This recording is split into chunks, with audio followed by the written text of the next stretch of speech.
Oh, I was an advocate for Planned Parenthood from its inception. I grew up, so terrified that my secrets would get out and then that would make me super vulnerable. I am asexual. Asexual people struggle with is just the awareness about the orientation. I had a non-viable pregnancy, that an abortion was needed to save my life or I'd be dead within 2 weeks.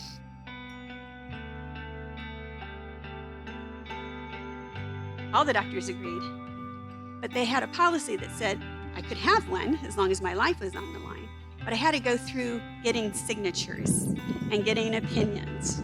This was at a time when women legally should be able to go and get an abortion for any reason. I was so angry, so livid that my life meant nothing. And it's been 39 years, I still can't get through it without crying. The only queer people I saw growing up lived in New York or lived in LA or whatever. And I didn't know another queer person until I was 18. I met a lot of queer people naturally. And so I was like, oh, there's all of this right here.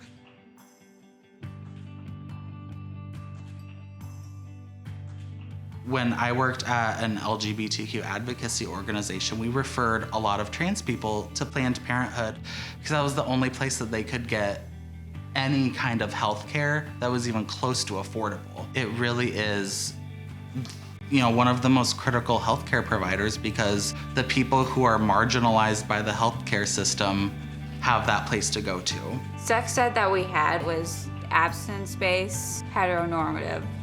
No mention of any sexual orientations or gender identities other than being cisgender, male or female.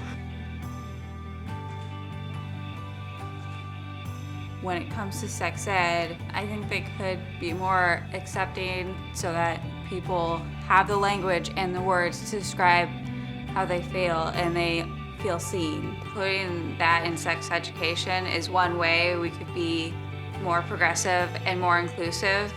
We don't have legislation that protects our lives. We don't have equal rights. Planned Parenthood allowed you that, plus they were advocating that women had services. No one else should dictate what we can do. In the end, we all want the same thing, which is to have ourselves and our families and our neighbors and our communities thrive.